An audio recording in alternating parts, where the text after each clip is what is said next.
আশা করছি আপনারা সবাই খুব ভালো আছেন। আজ আমি শেয়ার করতে চলেছি সুজির ল্যাংচা। বাড়িতে কোনো অতিথি এলে আপনারা খুব সহজেই বানিয়ে নিতে পারবেন। আমি খুব কম সময়ে সামান্য উপকরণে বানিয়ে দেখাবো, আর তার জন্য সম্পূর্ণ ভিডিওটি দেখতে হবে। আমার চ্যানেলে নতুন বন্ধুদের কাছে অনুরোধ চ্যানেলটিকে সাবস্ক্রাইব করার জন্য, আর ফেসবুক বন্ধুদের কাছে অনুরোধ পেজটিকে ফলো করার জন্য। চলুন দেখে নেওয়া যাক রেসিপিটি। সুজির ল্যাংচা বানানোর জন্য এখানে আমি 250 গ্রাম সুজি শুকনো কড়ার মধ্যে ভেজে নেব।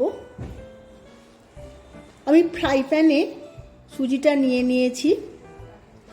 এইভাবে আমি হালকা করে ভাজবো, বেশি লাল লাল করে ভাজবো না।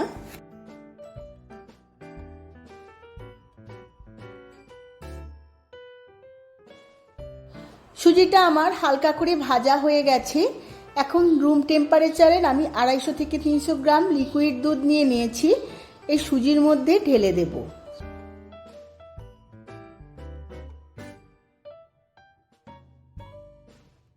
সুজিটা আমি 5 মিনিট খুব ভালোভাবে সেদ্ধ করে নেব দুধের মধ্যে। আমি লো ফ্লেম করে রেখেছি। সুজির মধ্যে দুধটা অনেকটাই শুকিয়ে এসেছে। এবার এর মধ্যে দিয়ে দেব বড় চামচের 1 চামচ ঘি। ঘিটা দিয়ে আমি সমস্ত সুজির মধ্যে খুব ভালোভাবে মিশিয়ে নেব।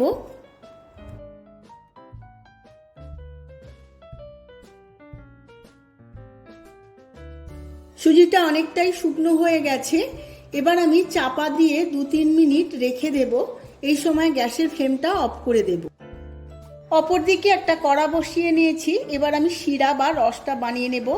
তার জন্য আমি কড়ার মধ্যে 3 থেকে 400 গ্রাম জল নিয়ে নিয়েছি।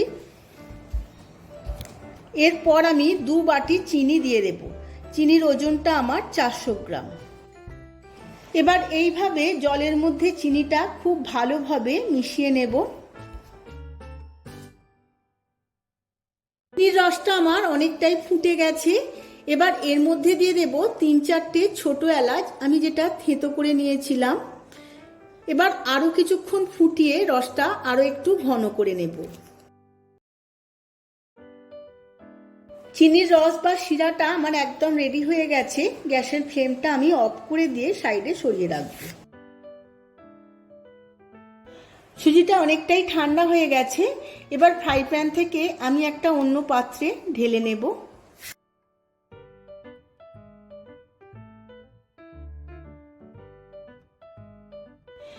এবার রান্না করা সুজির মধ্যে দিয়ে দেব 2 চামচ ময়দা আর 2টো বড় এলাচ আমি ঠুকে নিয়েছিলাম, হালকা থেঁতো করে নিয়েছিলাম। সেই বড় এলাচের গুঁড়োটা দিয়ে দেব।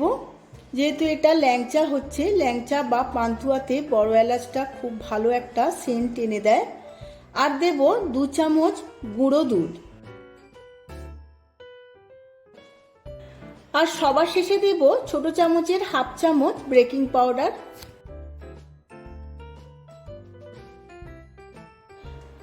সুজির সাথে সমস্ত উপকরণগুলো খুব ভালোভাবে মেখে নিতে হবে। ভালোভাবে মেখে নিয়ে একটা নরম ডো বানিয়ে নিতে হবে।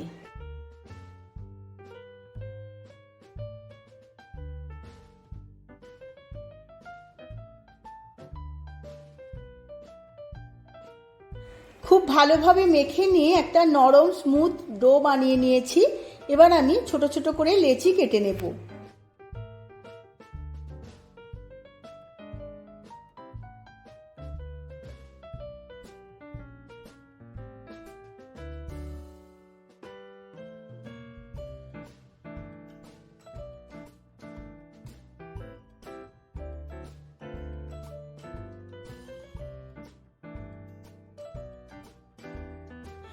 সমস্ত ডোটা থেকে আমি 21টা লেচি কেটে নিয়েছি। এবার একটা করে লেচি নিয়ে ল্যাংচার আকারে গড়ে নেব। খুব সুন্দরভাবে গড়তে হবে, ফাটা বা গর্ত না থাকে। এইভাবে আমি সমস্ত ভাজার জন্য ল্যাংচাগুলো রেডি করে নেব।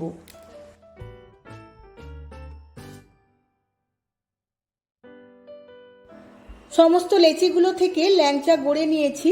এই ল্যাংচাগুলো একদম ভাজার জন্য রেডি হয়ে গেছে। এবার ভেজে নেব। ল্যাংচাগুলো ভাজার জন্য আমি কড়া বসিয়ে নিয়েছি। এর মধ্যে আমি তেল আর ঘি হাফ হাফ করে দিয়েছি। ল্যাংচা বা পান্তুয়া ঘিয়ের মধ্যে ভাজলে খুব সুন্দর টেস্ট আসে, তাই আমি হাফ ঘি হাফ তেল দিয়েছি। তেল আর ঘিয়ের মিশ্রণটা খুব ভালো করে গরম হয়ে গেছে। এবার আমি একটা করে ল্যাংচা এই ঘিয়ের মধ্যে আস্তে আস্তে দিয়ে দেব। আমি একটা চ্যাটানো কড়া নিয়েছি।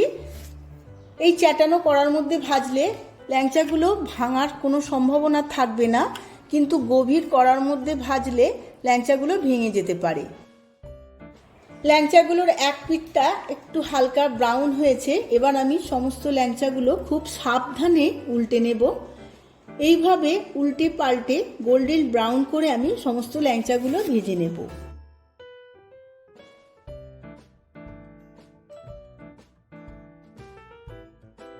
ল্যাংচাগুলো অনেকটাই ভাজা হয়ে গেছে, গোল্ডেন হয়েছে, আরও একটু ডার্ক গোল্ডেন করব। এই সময় গ্যাসের ফ্লেমটা হাই টু মিডিয়াম থাকবে।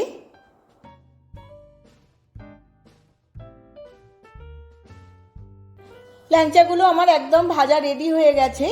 এবার আমি রসের মধ্যে ডাইরেক্ট দিয়ে দেব। এইভাবেই আমি বাকি ল্যাংচাগুলো ভেজে নিয়ে রসে ডোবানোর জন্য রেডি করে নেব।